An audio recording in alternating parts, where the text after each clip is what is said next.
It's 6:05, so we're going to go ahead and get this last webinar from SHED started. My name is Mimi Taylor Hendricks. I'm the current board president of SHED, Sustainable Housing and Equitable Development here in University City, a nonprofit that was set up to help seniors, disabled, and veterans with minor exterior home repair issues. And we have since branched out into home buying education and also even trying our hand at new construction for homes to be sold to low to moderate income families. I welcome everybody this evening. This last one is geared kind of to answer a couple of questions that I've always had when it came to the current home buying market. We hear that because of the interest rates that there is a lack of inventory of homes to be sold because people are afraid that once they sell their home, which may have been purchased at a low mortgage interest rate, they cannot purchase their next home at a comparable interest rate. The interest rates are higher. But yet we see, so because of that, there's a lot of competition for homes, and you hear of homes being sold well over asking price.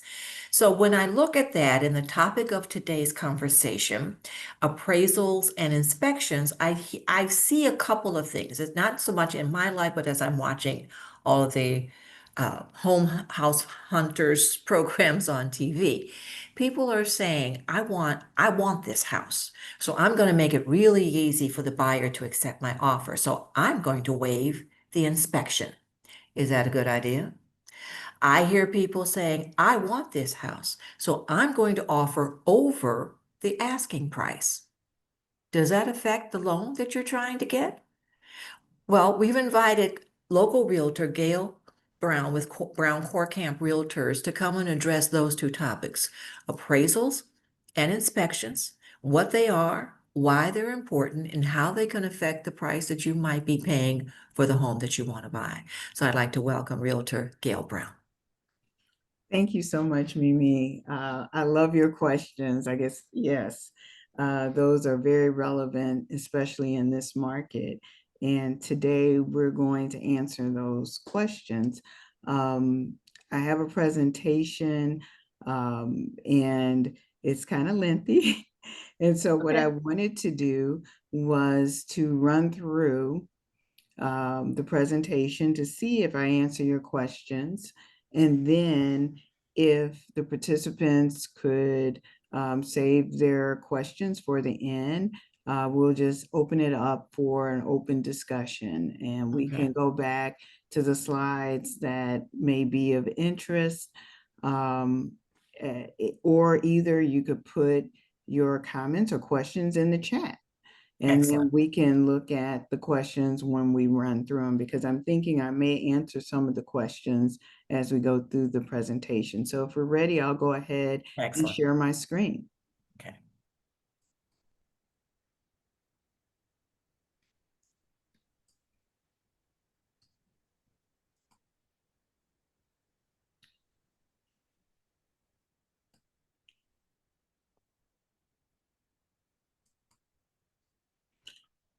Okay, can everyone see the screen okay? Yes. All right. All right. So as Mimi was mentioning, today's topic, we're going to look at appraisals and inspections. And I like to think of it as protecting your investment. Yes, you're buying a home and people may not necessarily think, I'm buying investment property, but I want us to think about, buying this asset, which is the largest asset that most people will buy in a lifetime. And so we wanted to kind of explore your home or the home buying process as an asset. So just to start off, I wanted to just give you an overview of who I am as introduction. I am Gail Brown, as Mimi mentioned. Gail Brown, I have MBA. I'm the broker owner of Brown-Kortkamp Realty. This company was founded by my father in 1960. His name was Elisha Brown. I've I have many years in the business. I didn't want to, scare you guys off by telling you just how many, but I have many years in the business. My customers include individuals, families, investors, and housing organizations. I serve the St. Louis metro region. So my clients are located throughout St. Louis City, County, as well as St. Charles area, and then coming into Illinois as well, right across the river. So just wanted to give you that information. So from there, let's begin our discussion. I'm sorry, I'm trying to advance this slide. There we go. Today we're going to, as we said, we're going to talk about inspections versus appraisal, or inspections and appraisals, because they're two separate types of inspections, or they're two separate types of items, and they serve different purposes. So first, let's look at inspection. What is it? There, in a real estate transaction, there are multiple inspections. And what those inspections are doing is overall, it's assessing the physical condition of the property. We're taking, based on that inspection, it's reviewing the property systems, or like overall, it's reviewing the property systems. And we're going to get into more detail just as to what that means and what systems that we're talking about. We're looking at the safety aspect. There's a focus when we're looking at an inspection is that system safe? Is it functioning as intended? Is it up to code? Because there are certain codes, safety, that have to be complied with. And these are inspections to protect, and they're done on behalf of the buyer. Then you have the appraisal. And yes, the appraisal is done as well to protect the asset. However, it is very important to note, if you as a home buyer needs to secure financing, it's really done on behalf of the lender. We're going to talk a little bit more about that in a few minutes. But the appraisal, how it is different, is that the inspection looks at the physical condition of the property, whereas appraisal, yes, it looks at the condition of the property, but it's doing so to assess a value, to put a number. What is this property worth? And how do you determine what a property is worth? It's based on this thing called comparable sales. We're looking at the market. We're looking at what would a typical person in the marketplace, what would they pay for this particular property with these amenities? How do we know, if you make an offer on a property, that it's a good offer? How do we know if it's too high or too low? Well, we base that on looking at the trends in the marketplace. So, excuse me, how are we doing that? We're taking the characteristics of that house, looking at its size, looking at its amenities, and comparing it to other properties that are similar in size, location. And we're also looking at market trends. What kind of market are we in? Is this in an area that there's a great demand for housing? Everybody's looking to buy in this particular area, or is it in an area where it's slow? There's not an active market. And again, this, as we said, this is done on behalf of the lender. And we're going to talk a little bit more about all of these items in greater detail and how they fit into the home buying process.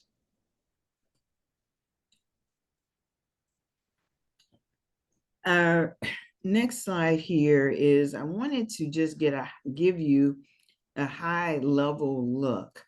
Our focus, of course, is on the inspection and on the appraisal. But in order to really understand the significance of the inspection and the appraisal, I wanted to show you how this fits into the overall home buying process. So within the path to home ownership, if we look at that second box, there's some qualifications that have to be done. And in order to buy a home, unless you have cash, you can buy the house with cash or you can buy it with a loan. A lot of times, typically, and what I see is people will secure financing or get a loan because typically, people do not have, just, 100 plus thousand sitting around, to purchase a property. So they will secure financing from a lender. And so in order for that lender to lend you, the home buyer, money to buy that property, they want to make sure that now they're making an investment and they want to make sure that their investment is covered, is secure, that they will have a return on that investment, and that that their investment will grow, and that if they lend the funds to buy it, if they lend financing to buy it, and for whatever reason they had to sell the property because they have invested in the property, they want to make sure that it has the value for at least the purchase price of the home. So whenever, when we're looking at this process, we say that, we will view homes, we look at homes, we select homes. We will select a home after we view it, after we're qualified first for a home. We then view homes within our price point. We make an offer, and that offer will be accepted. Once it's accepted, then that is the point that we send that contract to the lender for the lender to establish value. And another very important point of this is we also, once a contract is accepted, we order all relevant inspections. So these two pieces of the home buying process are very key, and they happen early on. And, we have a certain order here. We have, after the contract is accepted, initially what we will do is immediately order relevant inspections, and then we'll break down what relevant inspections means. And then once we understand the property and those relevant inspections, then we will move on to having the lender order and appraise the property. Oftentimes, we do it in that order because it could be that something may come up in inspections that may end the contract process. So that is why we do it in that order. And we'll talk a little bit more in depth about that process. So as we said, we will send this property for inspection, and we'll talk about how that will look at the actual contract and see how it fits in the contract. But when we have an accepted contract and we're trying to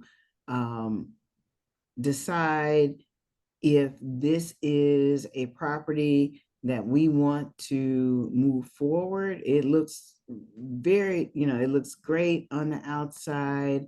It is manicured, well maintained, but there are things within a property that when you're walking through, you and I may not be able to see. And these are called hidden defects. I don't know about you, but I always tell my clients, I am not a plumber. I am not an electrician. I'm not a roofer. So these are some items that will be highlighted in a building inspection, and we want to understand what we can't see with, as we're walking through the property and as we're looking at the property, because I have to say that we, as real estate professionals, we're really great at preparing properties for the market. We know how to, clean it up real good, put a fresh coat of paint on it, take some beautiful pictures, and the property, it looks real good. But we really want to understand the mechanics behind the home. So we have an inspection to identify hidden defects and understand the mechanics of the home. We want to identify if there are any costly repairs. And what this does is, even though we have an accepted contract, it provides yet another opportunity to renegotiate the contract terms if needed. And we'll talk more about that. So I do not expect for anyone to read this contract language here, but I have highlighted the section of the contract, and I just want, all home buyers to note that there are several different kinds of contracts. There's what we call a residential sales contract, and that is the contract. If you're working with a buyer, that if you're a buyer and you have an agent, and you want to have an agent representing you, you want to make sure that you see that you are getting under contract, or you have a contract that says residential sales contract. There's a residential sales contract, and then there's a special sales contract. The residential sales contract has standard language that protects the home buyer, whereas the special sales contract is more of an as-is contract and does not have specific contingencies within it to protect you as a home buyer. So, for example, this paragraph number 10 in our residential sales contract is not included in a special sales contract. So, what this paragraph states in your residential sales contract is that, buyer, you now have an accepted contract. I'm encouraging you. I'm going to put a contingency in this contract that says you have 10 days, or whatever days that you and the seller will negotiate, but 10 days is generally the standard, to hire inspectors to view, to inspect the systems of the property. And typically, I recommend about 5 different inspections, and I'll show those to you in a few minutes. But you can hire about inspectors to come and take a look at this property, and for you to first of all, understand what you're buying, but secondly, if there are any hidden defects that we talked about before, we discover that you can go back to the seller and renegotiate the terms. So, for example, say you paid $100,000 for for the contract. You were able to negotiate $100,000 sale for a particular property. You saw it, you thought it was great, everything was fine. So then you have an inspection, but there's some serious repairs that need to be made. So the types of inspections that I recommend are about 5 of them. I'm going to show them to you later, but I'm going to just share them with you now. Is like the general building inspection, your radon inspection, your sewer lateral inspection, your termite inspection, and your gas inspection. So those are like 5 inspections that I always encourage my buyers to have.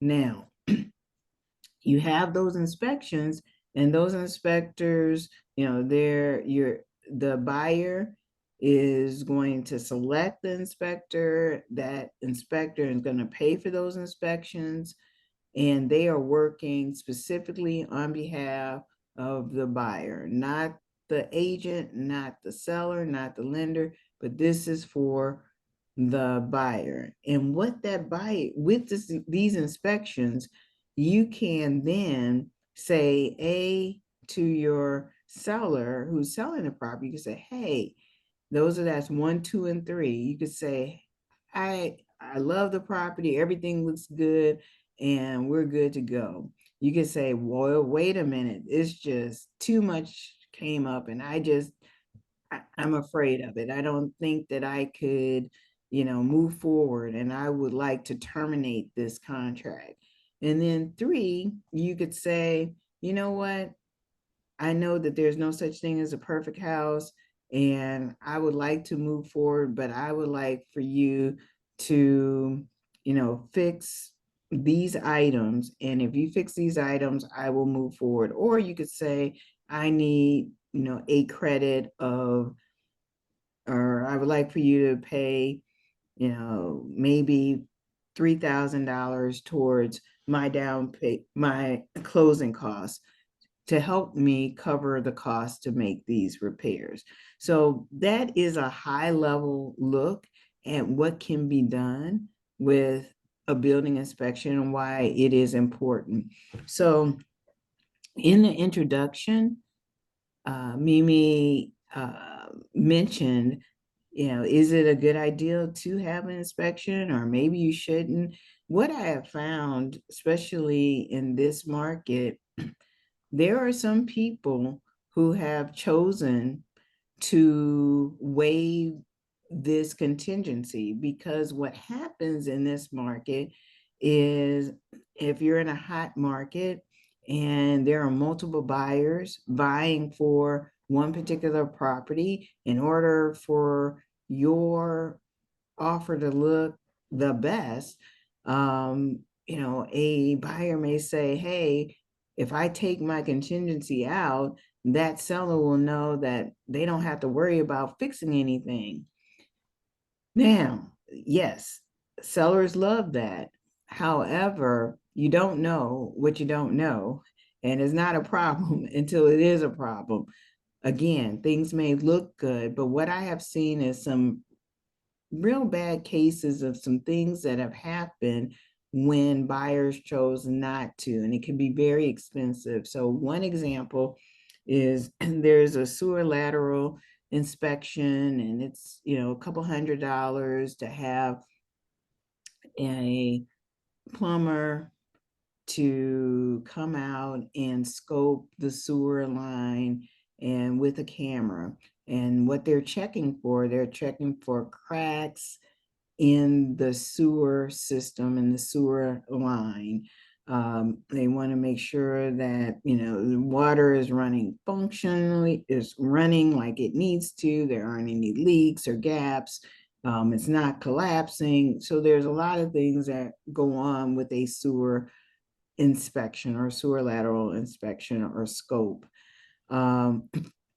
I had a buyer at one point to forego this inspection, felt like didn't want to spend that kind of money. Well, what happened is that they didn't have the inspection, and after they got in, they discovered that there was a problem, and that repair was on average, I think I think there was like about $5,000, repair in order to fix that line there, that needed to be taken care of. So, we had to dig up, or the buyer had to, in order to fix, this plumbing issue, they had to dig up the front yard, put a new pipe down, and, fix it after that. And that's a lot of money out of your pocket and a real inconvenience. So, you really want to think about the inspections and understand the importance of it.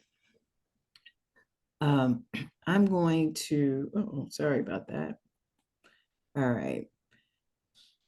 So again, this is just highlighting what we talked about, is that there's forms after you have the inspection that we will present to the seller, and explaining to them that we're satisfied with the inspection, or we're terminating the contract, or we're asking them to satisfy the following.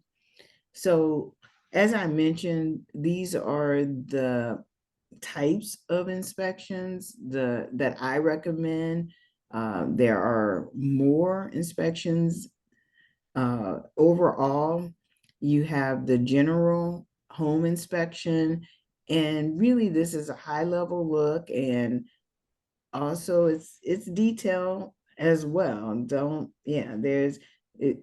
The inspector comes out, takes a look at all of the systems, and they are looking at each of the systems to make sure that they are to code. When we say general, they're looking at it overall. Sometimes if it is very unique and specialized issue, they will further recommend that you consult with a plumber, you consult with HVAC contractor, to further analyze the issue at hand. Just quickly, I just wanted to, I have some links here. It just gives you a quick look at, what a general home inspection looks like.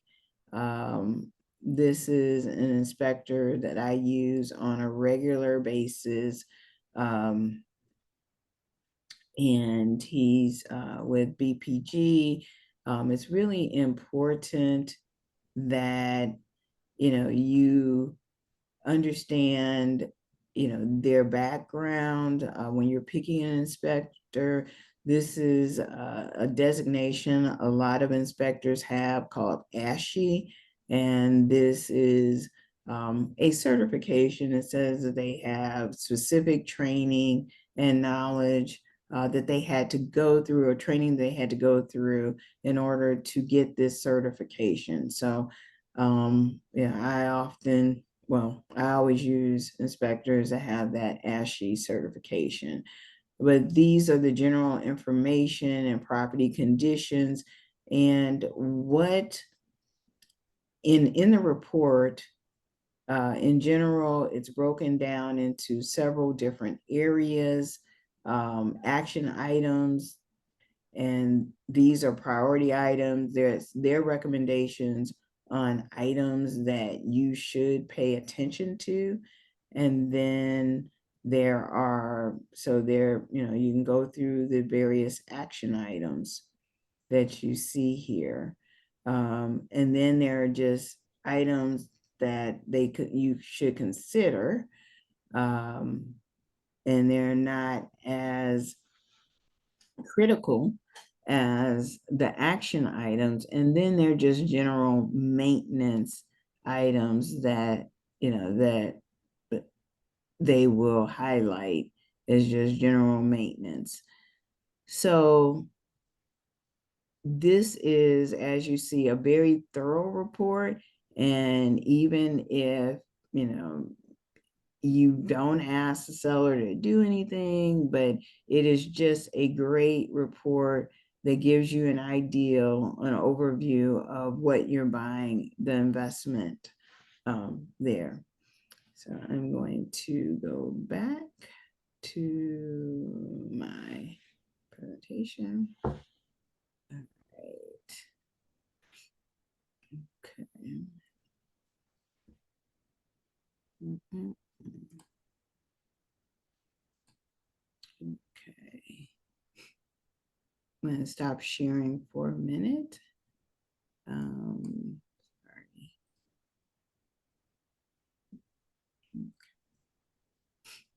Okay.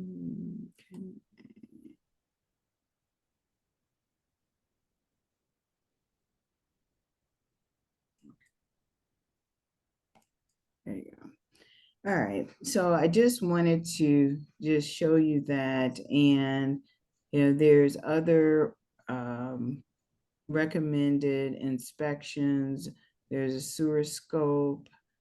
I'm sorry, as we had mentioned.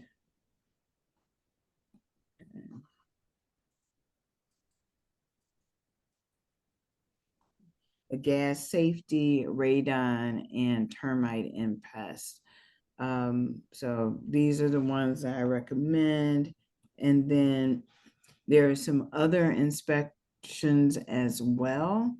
There's mold, indoor air quality testing. There's chimney inspections. If there's a pool, you can do the pool, or a special roofing or structural inspection. So typically these are the more specialized inspections, and you wouldn't necessarily get these inspections right away unless you knew that there were specific problems that were highlighted in the general inspection. So the general inspector may say, hey, I recommend a mold and indoor air quality or chimney inspection or pool.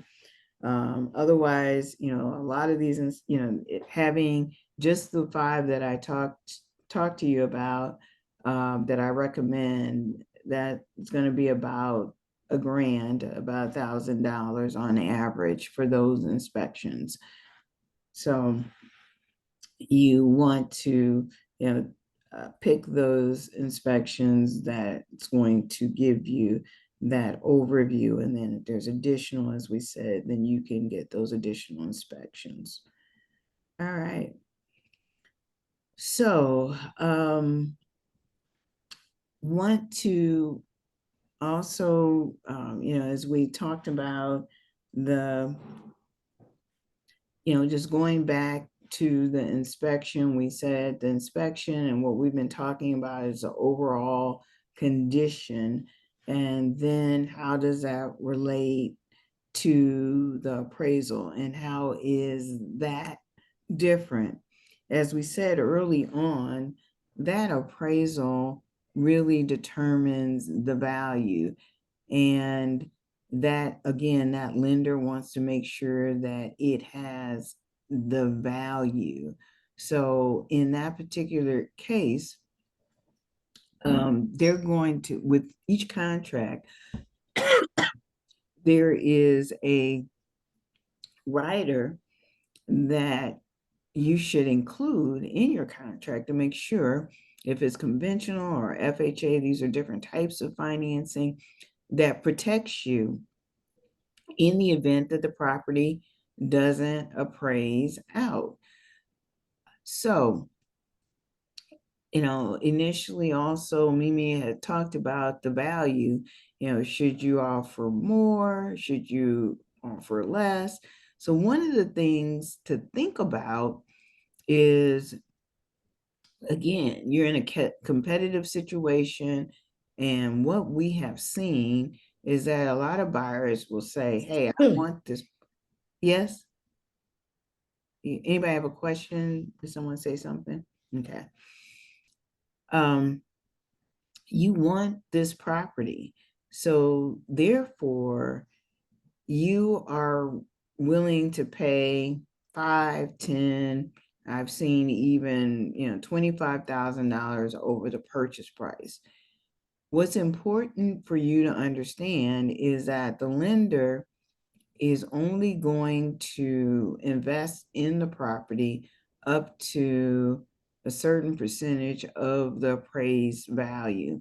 So typically that is like 90% or 95% if it's a conventional property, 95% of the appraised value, or if it's FHA, maybe 96.5% of the appraised value that they're willing to lend.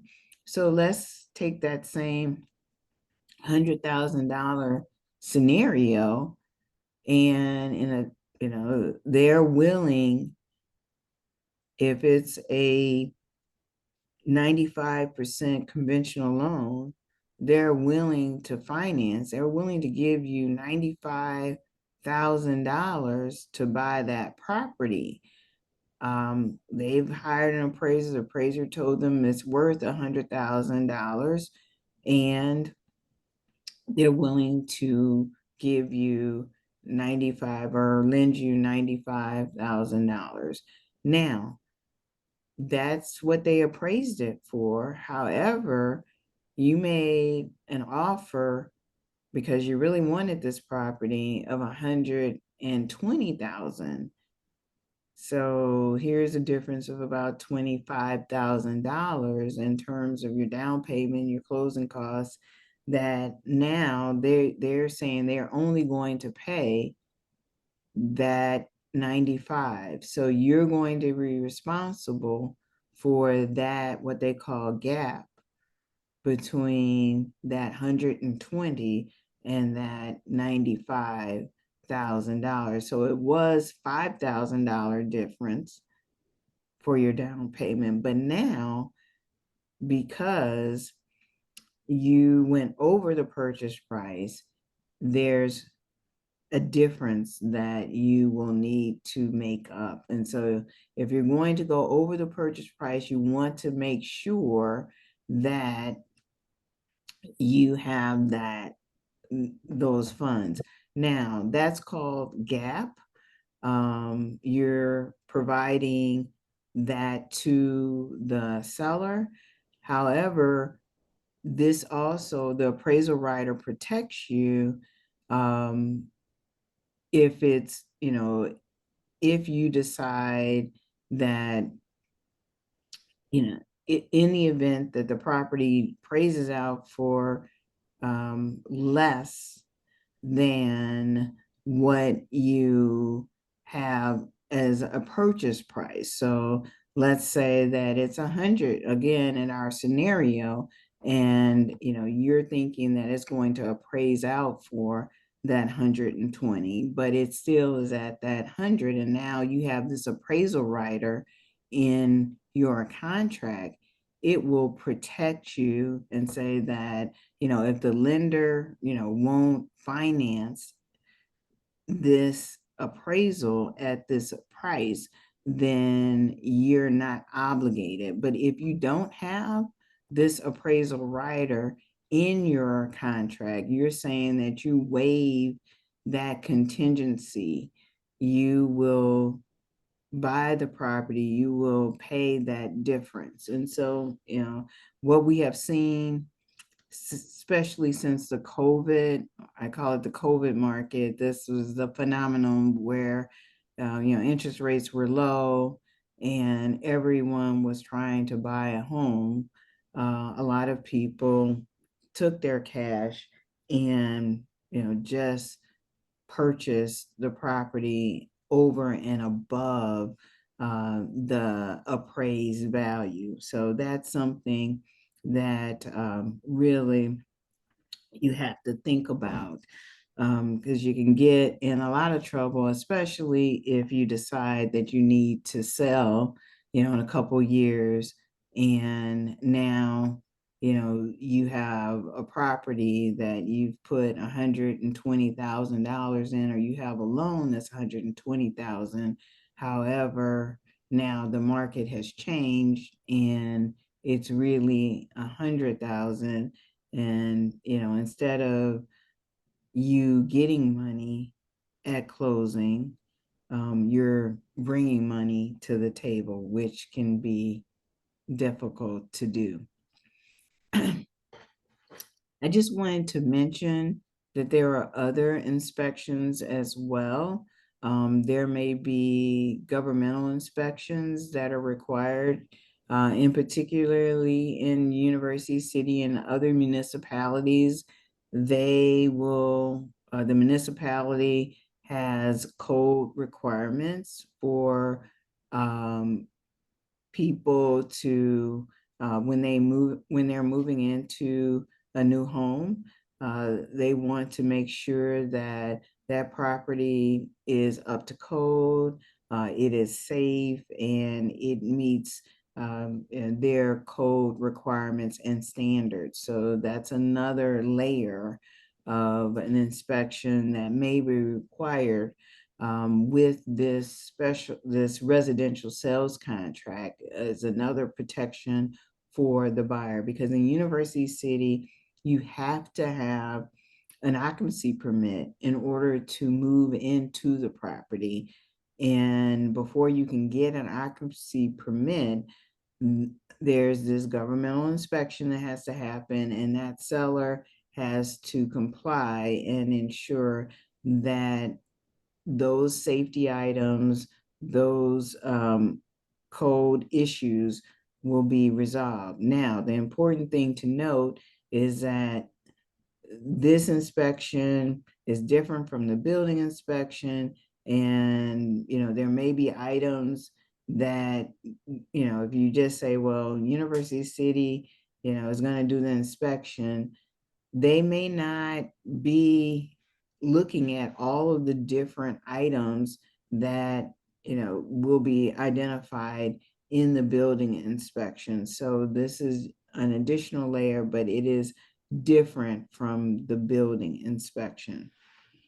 And it just depends on where you move, whether or not there will be, and the type of inspection there will be required for occupancy. So, when you're going through this process, there may be work that may be required, for the municipal inspection and specifically for your building inspection. And you want to make sure that those items were done, that you had the paid receipt, the invoice, and that you can put your eyes on that repair. And you want to do and resolve all of those issues prior to closing.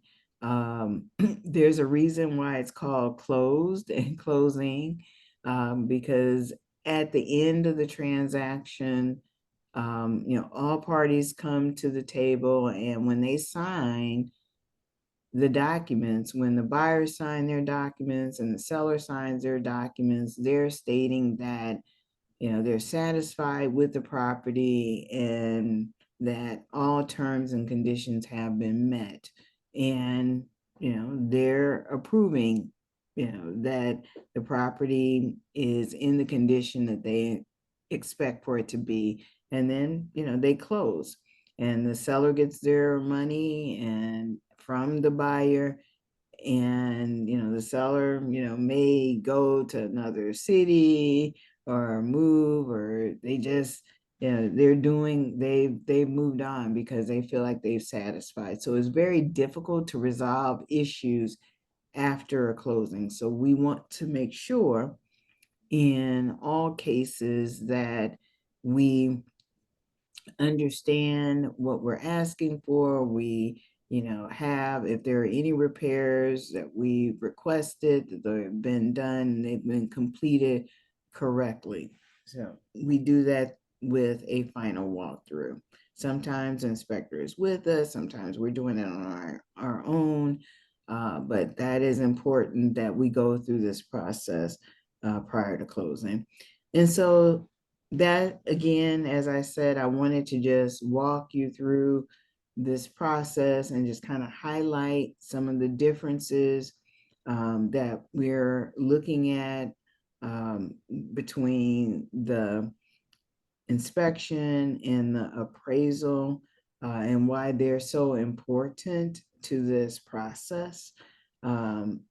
Because we can't complete the process without having these items completed. When we look at the path to home ownership, it's about a 30 to 45 day window. And about 15 of those days is really focused on negotiating a second time. You negotiate first, but a second time with that appraisal process, going back and forth with that. And then also with that lender satisfying themselves as to the value by looking at what others in the marketplace have paid for similar homes that are similar in size, condition, and location. So that's a high level look, and I'm going to stop at this present time. And I'm going to stop sharing right now. And I like to get your thoughts and your comments and answer any questions that you might have about this process. Well, Gail, thank you for that presentation. And I had just a basic question, well, kind of a Mhm. two-part question. One is you said the average cost, I guess Mhm. right now, of those basic 5 inspections is running Yes, about $1,000. yes, Okay. yes, Can that cost be added into the loan that I'm asking for, or do I have to pay that out of pocket up front? yes. So I'm glad that you asked that question. And it is an out-of-pocket cost upfront. So it is good to have some funds and resources when you're getting ready to get into this transaction. Now, saying that, we can work with the seller in negotiating, and we can ask, if we're negotiating, for the seller to contribute, a couple $1,000 towards closing costs.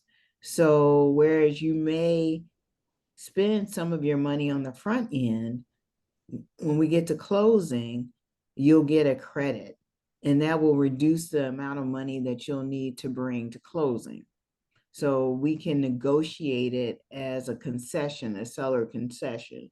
And whether or not we can negotiate that just depends on, again, the demand and the seller's willingness to make those concessions.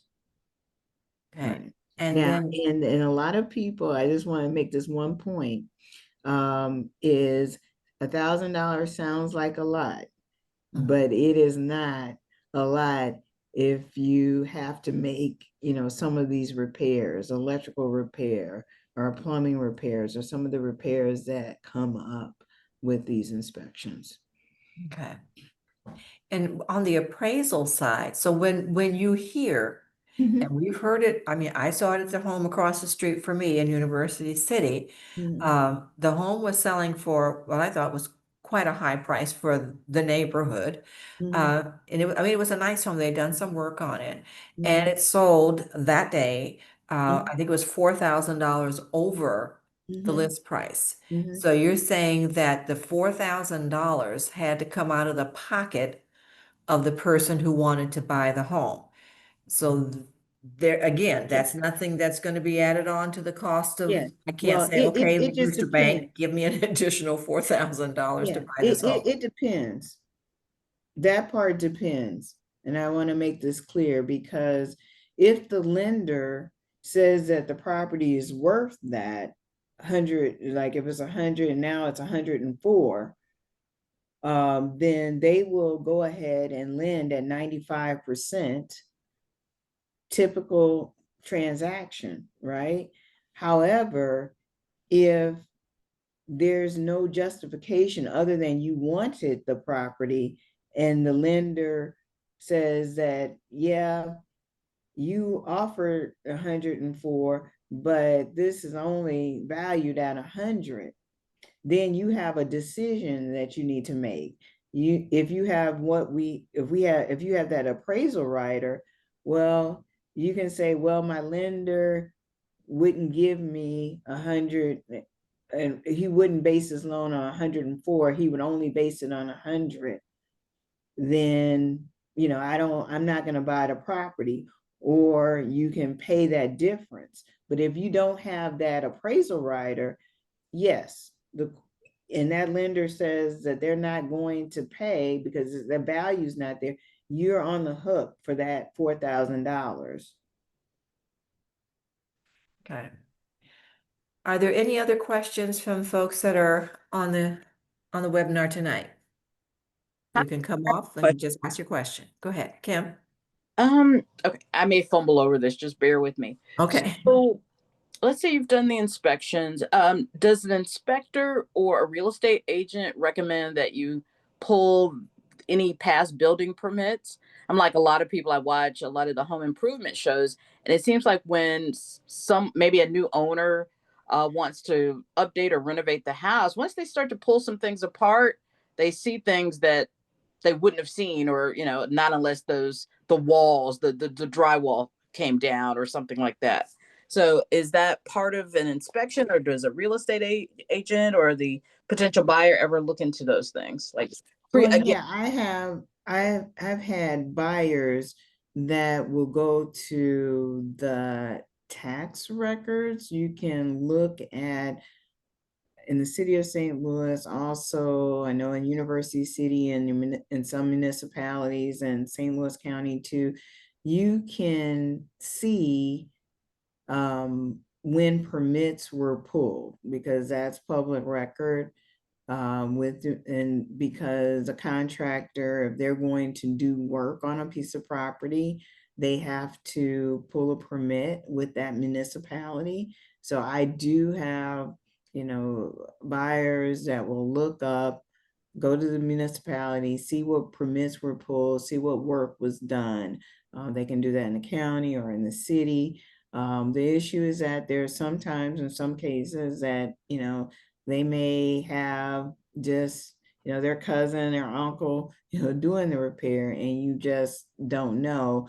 That's why you have those building inspections that you order. all right, thank you. Mhm. Any other questions or concerns? No? Okay, well, this has been recorded.